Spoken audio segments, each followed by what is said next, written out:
Olá, doutores, boa noite. Olá, doutoras, boa noite. Sejam muito bem-vindos à nossa Masterclass do Inventário. E o nosso tema de hoje é petição de herança e seus efeitos. Muito prazer, meu nome é Antônio Moreira, sou advogado especialista em inventários e ajudo advogados a faturar mais de R$100 mil por ano atuando com esse procedimento. Eu quero já dizer para vocês aqui que essa live é muito importante para você que é especialista em inventários, ou para você que quer atuar também com inventários, conhecer essa petição, que é uma ação autônoma denominada petição de herança. Então vamos lá, adentrando ao tema, antes da gente entrar no tema, eu gostaria de fazer um convite para você. Estamos com as inscrições abertas para nosso evento Inventário 10K, que vai te ajudar a faturar mais de R$100 mil por ano atuando com inventários. Então, para você que ainda não se inscreveu, as inscrições estão abertas. É só você clicar no link na bio para você conseguir acessar e receber todas as informações pertinentes. E também, para você que quiser participar do nosso grupo de WhatsApp, há também a opção de você clicar, fazer a inscrição e após ser redirecionado para o nosso grupo também do WhatsApp, para você não perder nenhuma informação importante relacionada ao evento. Então, vamos lá, seguindo o nosso tema de hoje, que é petição de herança e suas consequências, o primeiro ponto é nós entendermos o que é a petição de herança. A petição de herança ela é utilizada, é uma ação autônoma, como eu disse, para você conseguir ajudar o seu cliente que foi preterido no inventário, por exemplo, numa partilha de bens, a ter o seu direito reconhecido. Então, a petição de herança ela vai ser utilizada quando um herdeiro foi preterido numa ação de inventário, ou seja, não recebeu o seu quinhão, e aí, por meio dessa ação, ele consegue garantir esse direito a participar da sucessão. E qual é o momento exato para eu ingressar com a petição de herança? Aqui nós temos que entender que a petição de herança ela só vai poder ser utilizada após a realização da partilha num processo de inventário. Ou seja, não há possibilidade na tramitação do inventário antes da conclusão da partilha, da homologação da partilha ou da sentença que julga a partilha, de você fazer a petição de herança.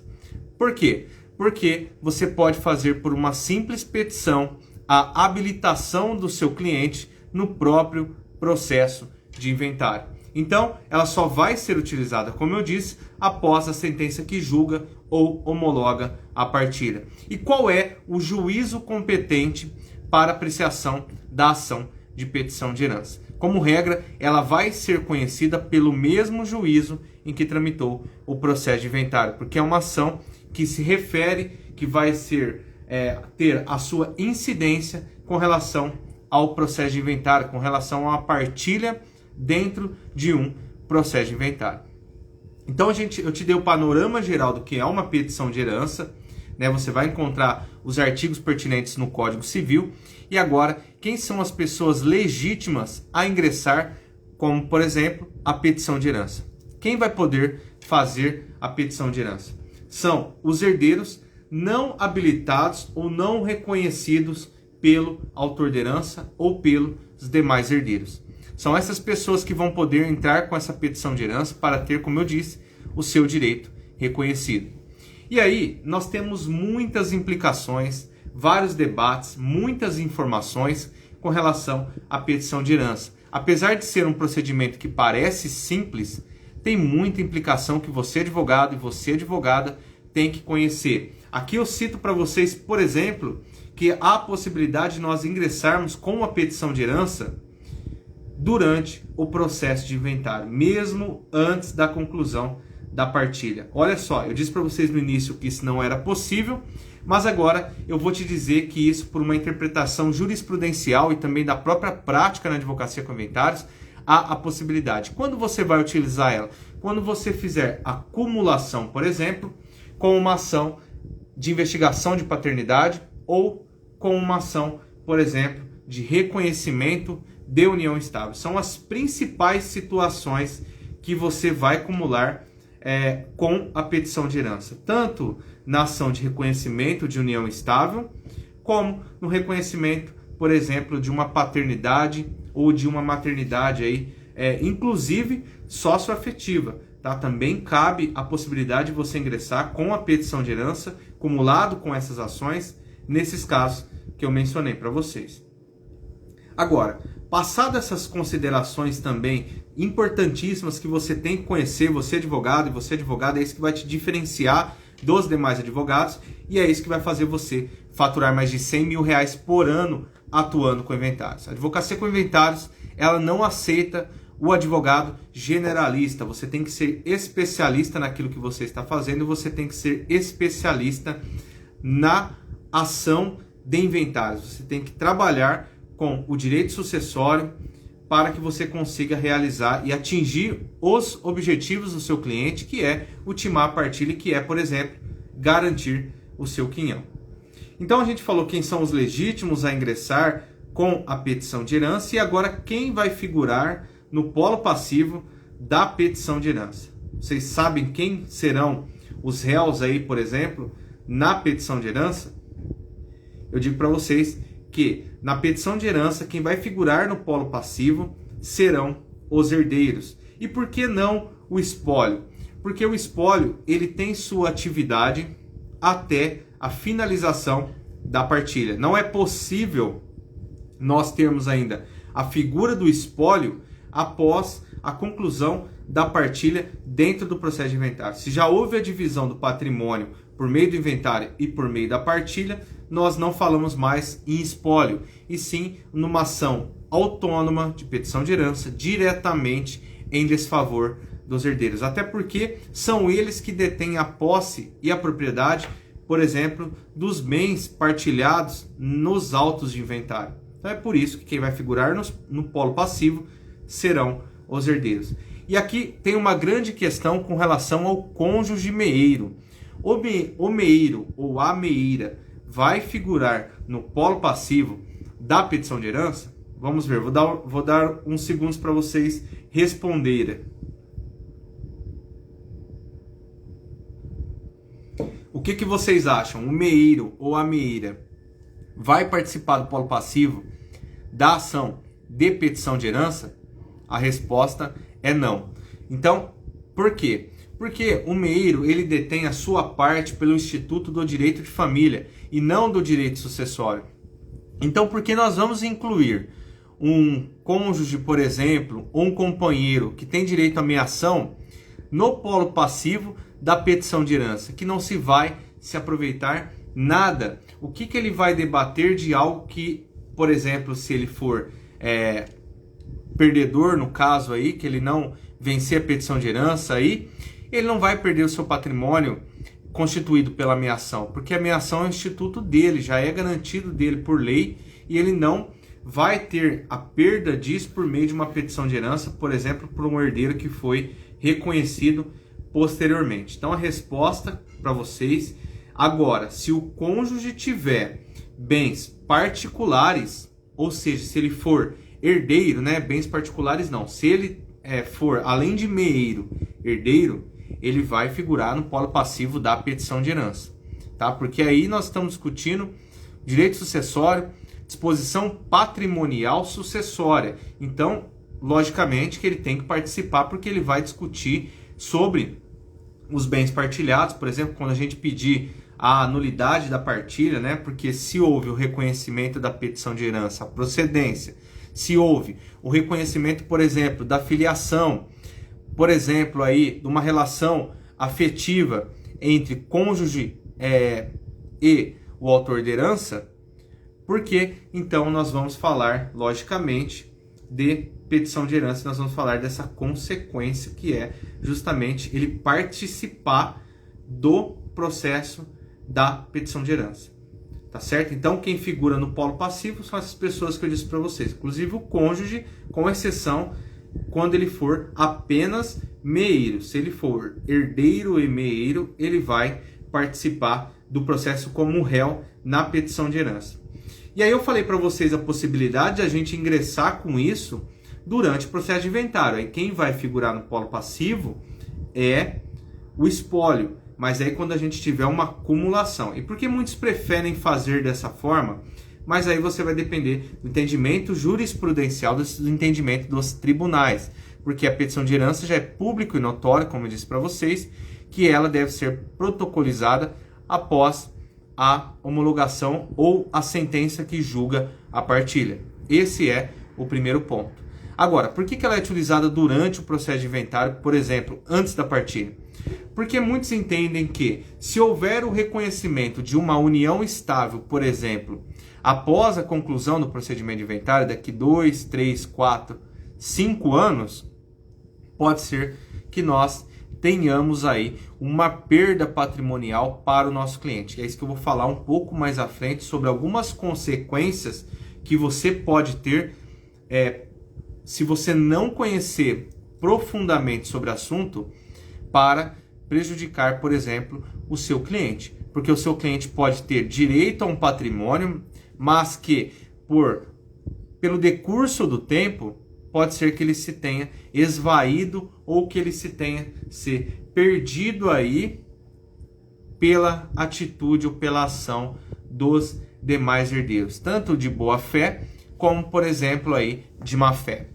Então, concluiu a partilha, entramos com a petição de herança e aí, por exemplo, foi reconhecido o nosso pedido lá pelo juízo e foi determinado que o nosso cliente tenha direito aí, por exemplo, no patrimônio de 100 mil reais, foi dividido em 3, a inclusão dele e o pagamento de 25% para ele, constituindo aí o seu quinhão hereditário 25% do patrimônio. Agora que começam os entraves, que começam as questões procedimentais e sucessórias da prática na advocacia com inventários. O que eu vou falar aqui agora, vocês anotem, porque é importante que você conheça, porque é isso que vai diferenciar você dos advogados generalistas e é isso também que vai fazer de você, advogado e advogada, faturar mais de 100 mil reais por ano atuando com inventários. Participe do nosso evento. Eu vou falar aqui mais uma vez para você que não se inscreveu ainda, as inscrições estão abertas, inventário 10K, para você faturar mais de 100 mil por ano atuando com inventários. E você vai conhecer uma das áreas mais rentáveis da advocacia, que é a sucessão familiar. Esse evento é para você. Esse evento foi montado especificamente para te ajudar a alavancar a sua advocacia. Para você que tem dificuldades na sua advocacia, para você que ainda não decidiu uma área de atuação, esse evento também é para você. Advogado recém-formado, advogado que já se formou e está atuando aí há muitos anos, fique tranquilo com esse evento, são para vocês. Esse evento é para vocês, tá certo? E aí, então, como eu disse para vocês, a gente já passou essa fase introdutória, né, de grandes informações. Agora, eu vou falar para vocês quando o cliente, por exemplo, garante a procedência da petição de herança. E aí, como que isso vai se dar, por exemplo, agora que a gente tem um reconhecimento de 25%, por exemplo, nesse exemplo hipotético eu dei para vocês, um patrimônio de 100 mil reais, houve divisão por três herdeiros, nós tivemos a inclusão do nosso cliente por meio da petição de herança aí nessa partilha para que ele tenha direito a quarta parte de 25%. Como que vai ficar agora essa questão dos 25%? Vamos dizer assim, os herdeiros, eles ainda possuem o patrimônio, né? Vamos dizer que seja em dinheiro, 100 mil reais, cada um recebeu a sua parte. Fica fácil, se tiver dinheiro em conta, tiver bens, da gente conseguir a captação de nós conseguirmos efetivar justamente a constrição desse patrimônio para juntarmos no importe de 25%, ok? Agora, pode ser que os herdeiros não tenham mais um bem, por exemplo, foi dividido 4 veículos, os herdeiros venderam esses veículos aí, eles não dispõem mais desses bens. Como é que vai ficar agora essa questão? É aqui que a gente vai entrar no ponto específico. Olha só, eu vou passar para vocês como é que funciona. Se os herdeiros fizeram uma doação desse patrimônio, o que vai acontecer? Esse donatário, por exemplo, ele vai ter que repassar, ou seja, vai ter que retornar esse patrimônio para o nosso cliente da petição de inventário, petição de herança, desculpa. E por que eu digo isso? Porque nós vamos ter aqui uma doação, e essa doação a título gratuito faria com que o nosso cliente com que o nosso cliente tenha direito a conseguir efetivar a constrição desse patrimônio. Então, se houver doação a título, logicamente, gratuito, o nosso cliente vai fazer a penhora ou aí a constrição desse bem, quando nós estivermos tratando aqui de doação, tá certo? Por que doação? Porque se o donatário recebeu a título gratuito, ele não vai ter muitas implicações de retornar esse bem para o espólio e constituir aí, por exemplo, o quinhão do nosso cliente, sem problema algum, porque ele recebeu, por exemplo, a título gratuito, tá certo? Deixa eu só ver aqui para vocês aqui.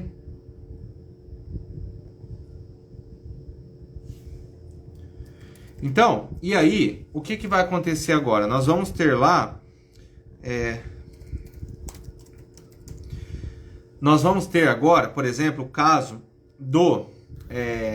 dos herdeiros, por exemplo, que tiveram aí a venda desse patrimônio. É aqui que nós vamos analisar o seguinte: essa venda foi realizada de boa fé? Se foi realizada de boa fé, o nosso cliente não vai conseguir, né? Tô te falando para vocês com base na nossa experiência prática com inventários, não vai conseguir a constrição desse patrimônio. E aí, quando a gente vê a boa-fé aqui, por exemplo, nesse caso, a gente vai analisar qual foi o momento que ocasionou essa venda e se o adquirente, por exemplo, o comprador, não sabia da existência, por exemplo, desse herdeiro, ou não sabia, por exemplo, da existência dessa ação de petição de herança. Agora, se ele, por exemplo, nós conseguimos obter a alegação dele de que ele sabia dessa ação, mas não sabia da procedência, ele pode sim também ter, talvez, a constrição se for por má fé. Agora, se for adquirente de boa fé, aí não vamos conseguir, pela nossa prática na advocacia com inventários, obter aí a constrição desse patrimônio para que ele retorne e componha o quinhão do nosso cliente. Então, esse ponto é também crucial na advocacia com inventários. Eu queria também trazer mais um tema também que é importante, que é com relação à prescrição na petição de herança. Por que a prescrição? Porque nós sabemos que determinadas ações possuem um prazo para você conseguir ingressar em juízo e garantir o seu direito. E aí, por exemplo, a prescrição, aqui nós temos dois lados, inclusive no STJ, uma grande divergência, que é que, como nós estamos tratando de direito sucessório, olha só que interessante, direito sucessório, e aí nós sabemos que os herdeiros eles não possuem um prazo para ingressar, por exemplo, com a ação de inventário. Ressalvado aqui, por exemplo, o caso de ingresso de uma ação de reintegração de posse, que aqui nós estamos falando com base em prazos da lei possessórias. Mas como é o direito sucessório, se os herdeiros não abriram o inventário, vejam que lógico, eles não vão perder o direito à herança, não vai haver aqui uma prescrição com relação à herança. E assim, uma primeira corrente entende que por exemplo, com relação, quando nós estivermos tratando aqui da mesma questão do direito sucessório dos herdeiros. Então, nessa primeira corrente, como nós estamos falando de direitos sucessórios que não se prescrevem, não vai prescrever a petição de herança, independente se passar vários anos. E também tem correntes que questionam esse fato da prescrição, justamente no quê? Dizendo que, se nós ingressarmos com uma ação de reconhecimento de paternidade, por exemplo, pós-mortem, e nós tivermos uma sentença daqui 10, 15 anos, e aí, a petição de herança, já, que eu vou explicar para vocês pelo outro lado, né, pelo outro entendimento da doutrina e do STJ, já teria se prescrevido, já era um direito prescrito, né? Nós teríamos um direito prescrito. Agora, qual é a outra corrente que fala sobre a prescrição da petição de herança? qual é essa corrente? É que nós vamos ter a prescrição operada por 2 prazos aqui. Se nós estivermos tratando pelo Código Civil de 1916, nós vamos ter um prazo, e se nós estivermos diante do Código Civil de 2002, nós vamos ter outro prazo, de 10 e 20 anos, a depender do Código Civil que você vai aplicar aí para a sua petição de herança. Agora, essa primeira corrente entende que o prazo prescricional, além dele ocorrer, ele vai se iniciar no momento da partilha, do julgamento da partilha. Então é aqui que está a grande questão. Então nós temos 2 correntes, não é um tema pacificado, inclusive no STJ ainda nós temos essas 2 correntes. O que eu oriento vocês advogados e vocês advogadas, se for pedir, por exemplo, o reconhecimento da união estável, você já pode fazer o pedido aí, por exemplo, da petição de herança. E se você também for fazer um reconhecimento de paternidade pós-mortem, por exemplo, que também o faça para você já garantir isso daí. Mas na prática eu digo para vocês que é muito difícil nós trabalharmos com uma questão de petição de herança de longos anos, mas pode ocorrer também. Às vezes o herdeiro não sabia da existência de uma filiação, por exemplo. Nós já tivemos casos, inclusive, dessa mesma magnitude, conforme a gente pode verificar por reportagens jornalísticas, de herdeiros que reconheceram aí, por exemplo, a filiação após 20, 30 anos, né? Isso aí a gente tem até prazos maiores que isso. Então, muita atenção quando você for formular, por exemplo, esses reconhecimentos, para você já incluir aí, acumular com a petição de herança. Não esqueça de fazer isso.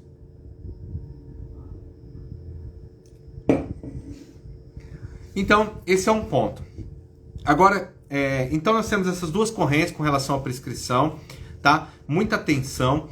E também, com essa primeira corrente que eu disse para vocês da não prescrição, nós também temos uma corrente que fala que o prazo prescricional ele vai se iniciar, por exemplo, quando o herdeiro reconhece a sua situação de herdeiro, tá? Essa é uma outra posição também da doutrina, que diz que no momento que ele tem um reconhecimento de que ele é filho, ou o cônjuge ou a cônjuge tem um reconhecimento de que ela é herdeira, é daí que nós começaremos a contar o prazo prescricional para petição de herança, tá certo? O Código Civil fala claramente, o Código de Processo Civil, sobre os prazos da petição de herança. Então, muita atenção, doutores, para vocês olharem lá e verificar esse prazo de 10 e 20 anos, dependendo do Código Civil de 1916 ou 2002, preste atenção aí nesses prazos. Então, a gente comentou aqui sobre muitos assuntos relacionados à petição de herança.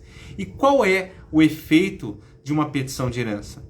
Além da nulidade da partilha, tem pessoas que entendem que não causa a nulidade da partilha, e tem também o posicionamento que causa a nulidade da partilha, porque nós estamos diante de uma partilha que não contemplou, a priori, todos os herdeiros. Fica claro aqui para vocês isso? A partilha não contemplou, num primeiro momento, todos os herdeiros. E qual é a consequência disso? A sua anulação, para que a gente possa aí incluir esse herdeiro, tá certo? E então, a anulação da petição de herança e também também quando a gente tem aí, além do reconhecimento, né, da petição de herança, nós vamos ter também, além da sua anulação, a inclusão do nosso cliente na partilha. Esse também é outro ponto. A retificação da partilha também uma consequência da petição de herança, né? Também. Então, isso é consequência, essas são as consequências da petição de herança. E aqui, o que eu posso trazer mais para vocês de valioso com relação à petição de herança? Porque é um tema que ele é gigantesco, apesar de ser poucos artigos no Código Civil, né? A gente tem poucos artigos no Código Civil. Uma coisa também importante. Basamento legal da petição de herança começa no artigo 1824 e vai até o artigo 1828. Então anotem, 1824 do Código Civil, petição de herança, ao 1828. Outra questão, o legatário, ele é pessoa legítima para ingressar com a petição de herança? Vamos lá. O que os doutores e as doutoras acham com relação ao legatário poder ingressar com a petição de herança?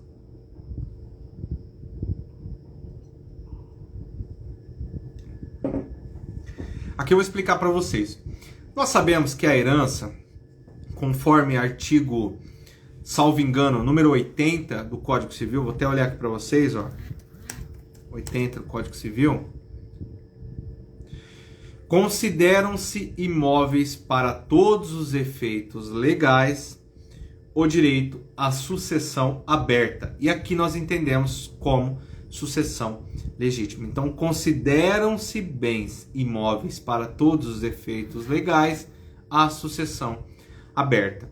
Então, se a gente está considerando aqui como um todo comunitário, nós não estamos falando de legado, que é um bem individualizado.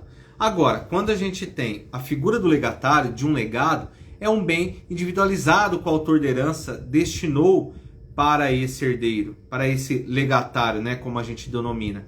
Então, ele não pode entrar com ação de petição de herança. Qual é o meio para ele questionar, por exemplo, se ele não recebeu o seu legado? Aí é por uma ação possessória, uma ação de direito real, por exemplo, que ele pode ingressar com uma ação possessória, reintegração de posse e etc. Então, tá, não vai entrar aqui no ramo da petição de herança. Esse ponto também é importante, que pode ser que ocorra com você na sua advocacia, tá certo? Do legatário te procurar e, doutor, não recebi o meu legado. Como que vai ficar isso na prática? Como que eu vou fazer para garantir esse direito? Ação possessória. Esse é o ponto primordial para vocês entenderem. E o que a gente tem mais aqui também? Tem muita coisa de petição de herança, né? Nós temos como eu falei para vocês, a consequência, né, da restituição dos bens hereditários, né? A nulidade da partilha. Tem muita coisa aqui do prazo prescricional que eu vou fazer para vocês também. A petição de herança é uma petição simples, tá certo? Por quê? É uma petição que, além dela correr aqui no procedimento comum ordinário, é uma ação que você vai fazer o pedido lá, contando os fatos, né? Que há a probabilidade de ser herdeiro, né? Aqui é importante ressaltar o quê? Para a petição de herança, você tem que conhecer quais são os documentos que você precisa para ingressar com a petição de herança. Por quê? Se você tiver diante do processo de inventário, como eu disse para vocês, e o seu herdeiro quiser o reconhecimento, você não vai poder pedir habilitação nos autos, né? Isso aí a gente já viu, você tem que pedir o reconhecimento da união estável. E aqui, quais são os documentos que você deve juntar na petição de herança? São todos aqueles documentos que vão comprovar a qualidade de herdeiro. E por que a gente entra, por exemplo, com um reconhecimento de uma paternidade acumulado com a petição de herança? Porque a petição de herança, nós temos que conhecer a qualidade de herdeiro. Isso é importante. Isso que tem que ser feito. Se você já sabe que o seu cliente é herdeiro, você vai ingressar com a petição de herança. Agora, se você não sabe que ele é herdeiro, aí você vai ter que entrar, por exemplo, com reconhecimento de união estável, com reconhecimento de uma paternidade, investigação de paternidade. Esses são os meios legais para você fazer prova, para só então ingressar com a petição de herança.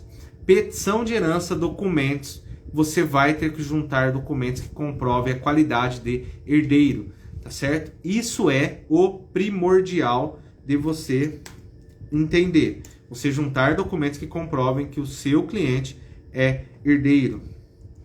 Vamos dar uma passada aqui pelo Código Civil. Olha só, artigo 1824, vou ler aqui para vocês. O herdeiro pode, em ação de petição de herança, demandar o reconhecimento de seu direito sucessório, ou seja, ele ingressar pedindo reconhecimento da sua qualidade de herdeiro e do direito sucessório. Para obter a restituição da herança, então o que você vai pedir como pedido no seu processo de petição de herança? A restituição do seu quinhão, restituição da herança. Ou de parte dela contra quem, na qualidade de herdeiro, ou mesmo sem título, a possui. Então, aqui até o possuidor, olha só, vejam que ele pode ser demandado como aqui no polo passivo da ação de petição de herança, certo? Vamos lá. Vamos passando aqui para mais artigos do Código Civil. É importante a leitura, nós vamos ter um novo projeto aí que eu vou iniciar com vocês, que é a leitura do Código Civil e a leitura do Código de Processo Civil relacionado ao inventário, para você conhecer a área da sucessão familiar e para você conseguir aprender como que isso vai funcionar na prática. Então, vou pegar aqui para vocês o Código Civil, artigo 1824. 1824, vamos lá.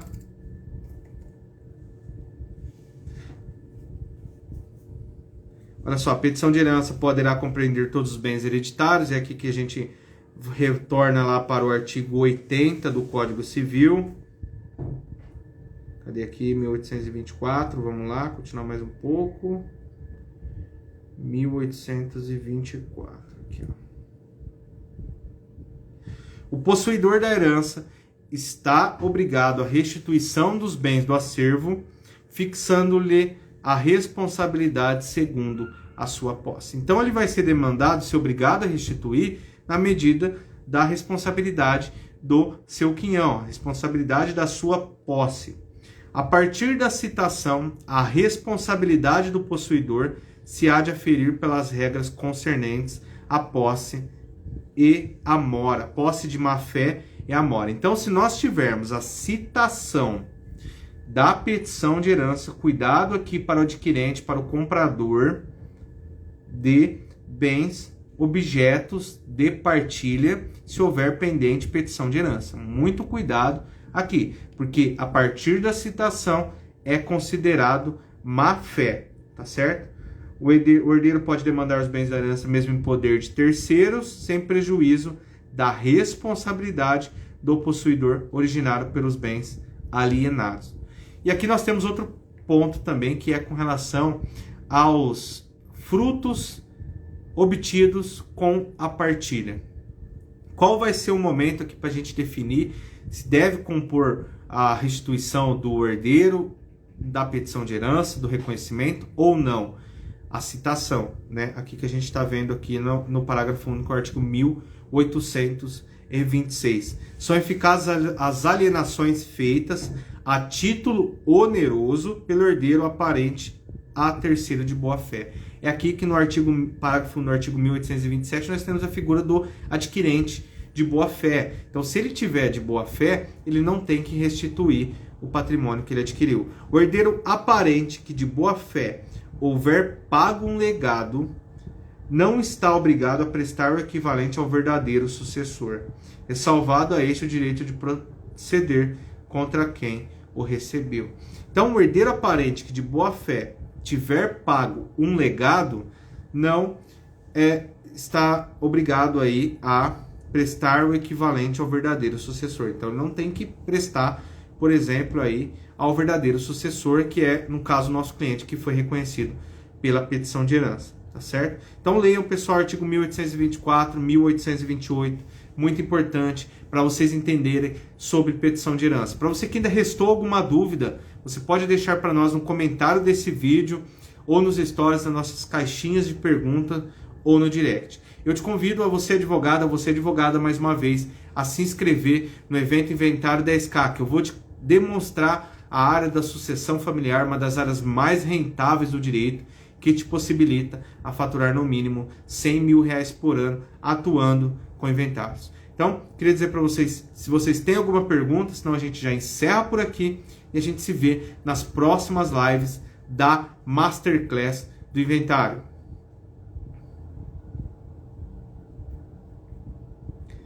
Pessoal, então é isso. Muito boa noite a todos vocês. Nos vemos amanhã na nossa continuidade das nossas lives Masterclass do Inventário. Então se inscreve no nosso evento, Inventário 10K, dia 13 de outubro, às 20 horas, para você não perder nenhuma informação e para você alavancar a sua advocacia e faturar mais.